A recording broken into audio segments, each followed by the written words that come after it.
एक महिला का देवर केरल में रहकर के नौकरी किया करता था और वहीं से पैसे भेजता था। घर परिवार का खर्चा चलता था। देवरानी घर पर रहती थी और पूरे परिवार के साथ रहती थी। साथ में 2 बच्चे भी उसके रहते थे। लेकिन देवरानी के कमरे से कभी कभी अजीब तरीके की आवाज़ आती थी और यही बात जेठानी को परेशान किया करती थी। एक दिन जेठानी ने अपने पति से कहा कि देवरानी के कमरे से कुछ अजीब तरीके की आवाज़ें आती हैं, हमें देखना चाहिए, उससे बातचीत करनी चाहिए। ऐसा लगता है जैसे कि उसके साथ कोई होता है और वो उसके साथ कुछ गलत करती है। जैसे ही जेठानी ने देवरानी की ये बात अपने पति से कही तो पति कहता है कि इतने दिन तो शादी को हो गए हैं और शादी के आज तक भी इसके बारे में कभी कोई गलत बात सुनने को नहीं मिली है। तुम इस पर क्यों शक करती हो? क्यों तुम घर का माहौल खराब करने पर तुली हुई है?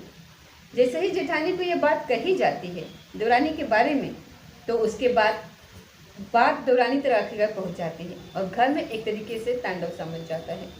देवरानी साफ साफ कहती है कि मैं इस माहौल में बिल्कुल भी नहीं रहूँगी। जहाँ पर उसको शक होता है वो अपने बच्चों को शहर लेकर के जाएगी और वहीं पर अच्छे से पढ़ाएगी लिखाएगी और कामयाब इंसान बनाएगी। इस तरीके से कह करके देवरानी शहर चली जाती है। लेकिन शहर जाने के कुछ दिन के बाद उसके पति का कत्ल हो जाता है, वो मर जाता है। इधर तो उसके पति का कत्ल हो जाता है और उधर हो जाती है कोर्ट में और जाकर के शादी कर लेती है और शादी के बाद वो आराम से सुहागरात मनाती है। लेकिन पूरे घटनाक्रम के कड़ियों को जब पुलिस वाले जोड़ते हैं तो उन्हें भी हैरानी होती है। और ये घटनाक्रम जब लोग अखबार के माध्यम से लोगों को पता चलता है तो लोगों को यकीन नहीं हो रहा था कि आखिरकार ये महिला इस तरीके का काम क्यों करेगी, जबकि आराम से घर से चुपचाप जा सकती थी। पति को मारने की इसको क्या जरूरत थी? नमस्कार, स्वागत है आपका हमारे चैनल पर। आज की जो सच्ची घटना मैं आपको सुनाने जा रही हूँ, ये सच्ची घटना है उत्तर प्रदेश के जिला मैनपुरी का एक कस्बा लगता है पिछुआ और इसी कस्बे का एक गांव लगता है सुन्नामही। दरअसल यहाँ का रहने वाला एक व्यक्ति सुशील होता है और उसकी पत्नी राधा देवी 11 अप्रैल 2025 को सदर कोतवाली में जाते हैं और राधा देवी कहती है यहाँ पर कि जो मेरा देवर है जिसका नाम समीर कुमार है वो 31 मार्च 2025 को घर से अचानक से लापता हो गया है और उसका कहीं भी कोई अता पता नहीं चल रहा है। हमने हर जगह उससे बातचीत करने की कोशिश की, उसका नंबर बंद आ रहा है, उससे कोई भी संपर्क नहीं हो पा रहा है। इस घटना के यानी कि 7 दिन के बाद 7 अप्रैल 2025 को उसकी पत्नी मीरा भी घर से अचानक से लापता हो जाती है। उसको भी हमने हर जगह तलाश करने की कोशिश की, लेकिन ना मीरा का कुछ पता चल रहा है और ना ही समीर का कुछ पता चल रहा है। पुलिस वालों ने इस तहरीर को लिया और तहरीर को लेने के बाद एक गुमशुदगी में मुकदमा दर्ज कर लिया और कुछ जानने की कोशिश की कि आखिरकार उसके बारे में यानी कि समीर के बारे में कुछ जानकारी। भाभी कहती है कि समीर केरल में रह करके नौकरी किया करता था और इस बार वो होली पर घर आया था। हर बार होली पर घर आता था लेकिन आराम से जाया करता था। कोई फसाद नहीं था, कोई दुश्मन नहीं और कोई झगड़ा नहीं हुई किसी से, कोई कुछ नहीं होता था। लेकिन इस बार जब वो होली पर आया था तो यहाँ पर रुका और अचानक से फिर गायब हो गया। जैसे ही बातचीत चलती है उसके बाद पुलिस इस मामले को गंभीरता से लेती है। जो पत्नी होती है मीरा, साथ ही उसका पति होता है समीर कुमार, दोनों के नंबर को कॉल डिटेल उनकी निकलवाई जाती है, सीडीआर उनकी निकलवाई जाती है और सीडीआर निकलवाने के बाद उनके नंबरों को देखा जाता है कि आखिरकार वो कहाँ थे, उनकी लोकेशन कहाँ थी, वो किस किस से बातें किया करते थे। जो इनकी लोकेशन पाई जाती है दोनों की, तो वो एक साथ पाई जाती है जिस दिन वो गायब होते हैं। और हाथरस के पास एक सिकंदरा नाम जगह लगती है, वहाँ पर इनकी जगह पाई जाती है लोकेशन। जब इनकी पत्नी मीरा से बातचीत करने की कोशिश की जाती है तो मीरा का नंबर बना रहा था, स्विच ऑफ था और स्विच ऑफ होने की वजह से उसका संपर्क नहीं हो पा रहा था। पुलिस वालों ने एक बार फिर से उस सीडीआर को बड़ी ही बारीकी से निहारने की खंगालने की कोशिश की तो फिर पता चलता है कि एक नाम रिंकू चौहान, जिससे वो अक्सर बातें किया करती थी। परिवार वालों से ये पूछा जाता है कि ये रिंकू चौहान कौन है। इससे बहुत सारी बातें किया करती थी क्योंकि रिंकू चौहान उत्तर प्रदेश के जिला एटा का एक थाना लगता है बागवाला, और बागवाला का एक इलाका लगता है, गांव लगता है लोहा बादशाहपुर। यहाँ का वो रहने वाला होता है रिंकू चौहान। रिंकू चौहान के बारे में और मीरा के बारे में जब बातचीत की जाती है तो देवरानी के बारे में जब जेठानी से पूछा जाता है तो वो बताती है कि जब जब उसका पति बाहर रहता था तो कई कई दिनों के लिए, तो ये रिंकू चौहान अक्सर घर पर आया करता था। जब इसके बारे में पूछा जाता था तो ये बताती थी कि ये इसकी मौसी की लड़की है, और ये मीरा बताती थी कि ये उसके मौसी का लड़का है, ये बहन भाई है, और ये अपनी बहन से मिलने के लिए आया करता था। परिवार वालों ने इस रिश्ते पर कभी कोई उंगली नहीं उठाई, कभी शक नहीं किया, किसी को कोई शक की गुंजाइश ही नहीं थी। जिस तरीके से ये रहते थे उससे लगता था कि बिल्कुल ज़िंदगी एकदम ठीक ठाक चल रही है। लेकिन पुलिस वालों ने अब इस रिंकू को जब तलाश करना शुरू किया तो रिंकू के बारे में भी कोई अता पता नहीं चल रहा था। 11 अप्रैल 2025 को एफआईआर दर्ज होती है और 25 अप्रैल 2025 को आखिरकार रिंकू के बारे में सूचना मिलती है। रिंकू के घर का जैसे ही दरवाज़ा खटखटाते ही तो सामने से एक महिला निकल करके आती है, और वो महिला कोई और नहीं होती बल्कि मीरा होती है। मीरा के मांग में सिंदूर भरा हुआ था, जबकि उसका जो पति है वो गायब है। और इस रिंकू चौहान के घर में क्या कर रही थी, यही एक पुलिस के लिए सवाल था। अब इन दोनों को बैठाया जाता है, इन दोनों से बातचीत की जाती है, और बातचीत करने के बाद इन दोनों ने जब अपनी कहानी सुनाई तो उस कहानी को सुनने के बाद पुलिस वाले भी हैरान हो जाते हैं, सोचने पर मजबूर हो जाते हैं। दरअसल कहानी शुरू होती है इंस्टाग्राम से। जब इसका पति मीरा का केरल में रहकर के नौकरी किया करता था तो घर में 2 बच्चे होते हैं, और घर में जो भी काम होता था, काम को करने के बाद अब उसके पास समय बिल्कुल खाली होता था, काम नहीं होता था उसको, इसलिए वो मोबाइल पर पन्ने दर पन्ने पलटती रहती थी, कभी फेसबुक पर कभी इंस्टाग्राम पर।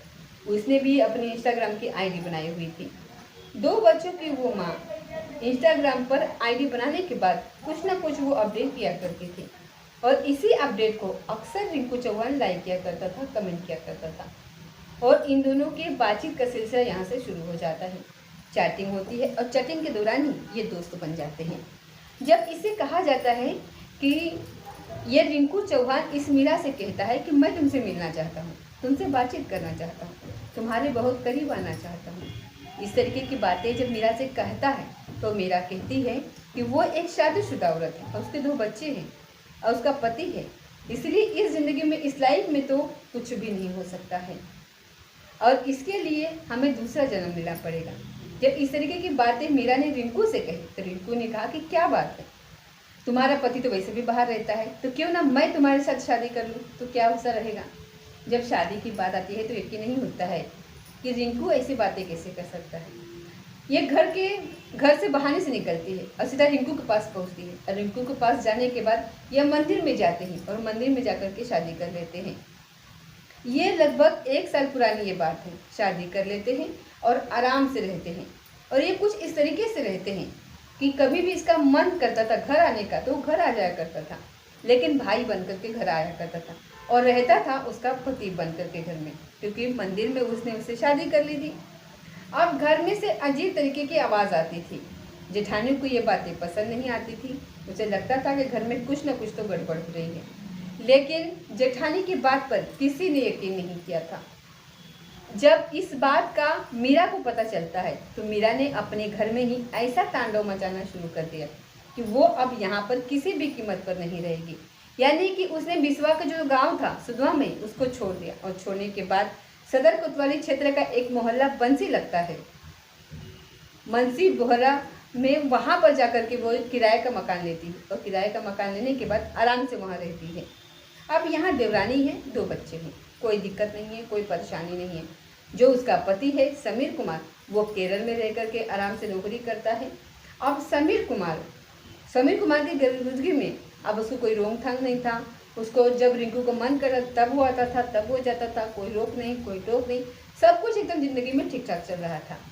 ये मार्च का एक महीना आता है और होली का त्यौहार जब करीब आता है तब इसी बीच में समीर अपना सारा सामान बांध करके केरल से घर वापस आता है, और वह अपने पत्नी से कहता है कि मैं अपने दोनों बच्चों से और तुमसे बहुत दूर रहता हूँ, इसलिए मैंने फैसला किया है कि अब मैं कभी वापस नहीं जाऊँगा, चाहे कुछ भी करना हो यहीं पर रह कर के काम करूँगा मैनपुर में, और आराम से बच्चों के साथ और तुम्हारे साथ पूरी ज़िंदगी बिताऊँगा। जब ये बात मीरा को पता चलती है तो उसे बड़ा ही अखरता है, परेशानी में हो जाती है, और उससे ज़्यादा परेशानी होती है रिंकू को। रिंकू कहता है कि तुम्हारा पति अब कभी नहीं जाएगा। तभी वो दोनों कहते हैं कि अब करें तो क्या करें। वक्त धीरे धीरे आगे बढ़ रहा था और प्रेमिका और प्रेमी आपस में मिल नहीं पा रहे थे और इन्होंने इसी बात को देखते हुए एक प्लान बना लिया। फुल स्क्रिप्टेड प्लान था कि कत्ल करना है और कत्ल ऐसा करना है कि किसी को भी शक न हो, पता न चले।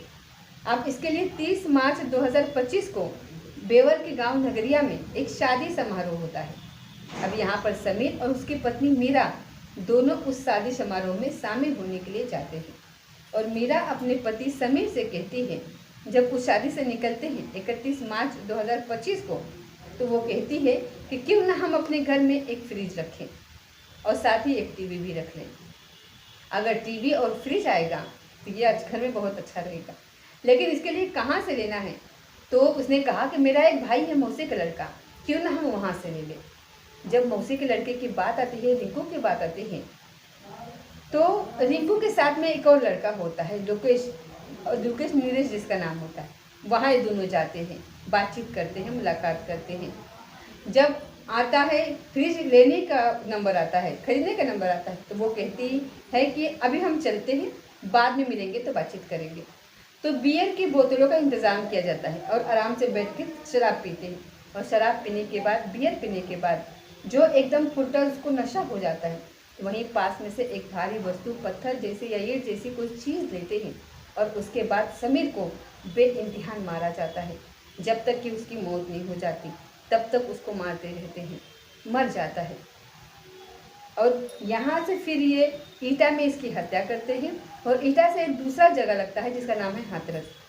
हाथरस का ही एक इलाका लगता है सिकंदराव। उस सिकंदराव ईटा राजमार्ग का एक गांव टोली लगती है, वहाँ पर सड़क के किनारे उस लाश को फेंक देते हैं और लाश फेंक करके आराम से चले जाते हैं, अपने अपनी ज़िंदगी में बिजी हो जाते हैं। पत्नी घर आ जाती है, यानी कि मीरा से पूछा जाता है कि तुम्हारा पति समीर कहाँ है। तो वो कहती है कि मुझे तो उनका कुछ पता नहीं, वो तो कह रहे थे कि मैं घर आऊँगा, लेकिन वो घर अब तक नहीं आए हैं। और उधर जो रिंकू है वो भी अपने काम में बिजी हो जाता है।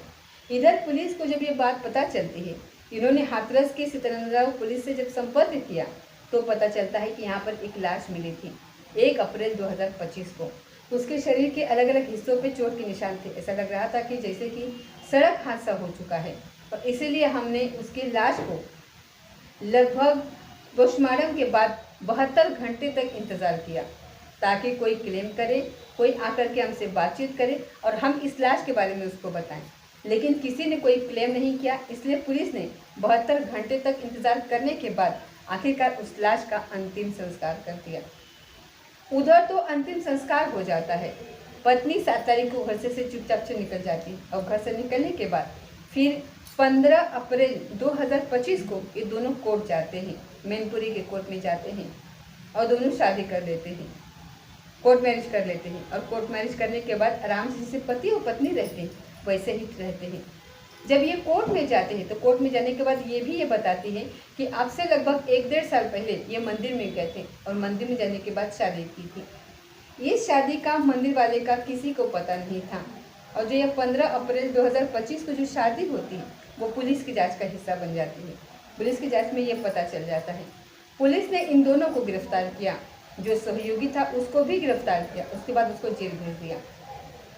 अब ये जो प्रेमी है वो भी जेल चला गया है और जो प्रेमिका है वो भी जेल चली गई है। पति की मौत हो चुकी है और साथ ही जो 2 बच्चे हैं उनके परवरिश का जिम्मा बुजुर्ग माँ बाप पर आ चुका है। और परिवार वालों को जब ये बात पता चलती है कि समीर की तो जिस रात वो गायब हुआ था उसी रात ही बहुत निर्मम तरीके से, बहुत ही बेदर्दी से, दर्दनाक तरीके से उसकी हत्या की गई है, तो घर वालों का, परिवार वालों का रो रो कर बुरा हाल हो जाता है। जब इसे ये पूछा जाता है कि तुमने ऐसा क्यों किया, जब तुम्हें शादी ही करनी थी तो आराम से घर से भाग जाती, कुछ भी कर सकती थी, तुमने ऐसा क्यों किया, तो वो चुप्पी साध लेती है। इधर तो जब ये इस घटना के बारे में लोगों को पता चलता है तो लोगों को यकीन नहीं हो रहा था कि शादीशुदा महिला, वो भी 2 बच्चों की माँ, आखिरकार ऐसा कैसे कर सकती है। दोस्तों, इस पूरे घटनाक्रम को सुनाने का उद्देश्य किसी को परेशान करना नहीं है, किसी का दिल दुखाना नहीं है, बल्कि आपको जागरूक करना है, आपको सचेत करना है और आपको जाते जाते ये बताना है कि जेठानी ने जिस तरीके से शुरुआत में ही इस महिला पर शक किया था, तो काश घर के सभी लोगों ने उस महिला के बारे में अगर जानकारी ली होती, जानकारी जुटाई होती, तो एक तरफ पति की लाश न सड़ती, उनके बेटे की लाश न सड़ती और उसके लिए पुलिस वाले इंतजार ना कर रहे होते, और दूसरी तरफ वो अपनी एक नई जिंदगी में सुहागत बन के जिंदगी गुजार रही होती। वो इस तरीके से हत्यारन ना बनती, उनके दोनों को पकड़ करके शादी की जा सकती थी और इसको भी अलग किया जा सकता था, इसकी भी कहीं और शादी हो जाती, जिंदगी बहुत आसान तरीके से, सरल तरीके से अलग हो सकती थी। लेकिन यहाँ पर ये जिंदगियाँ दोनों बर्बाद, 2 क्या 3 जिंदगियाँ बर्बाद हो गई हैं, 2 बच्चों की जिंदगियाँ बर्बाद हो गई हैं। इस तरीके से घटनाओं से बहुत सारी जिंदगियों पर असर पड़ता है। तो दोस्तों, ये थी आज की सच्ची घटना। मिलते हैं अगले किसी सच्ची घटना के साथ, तब तक जय हिंद, जय भारत।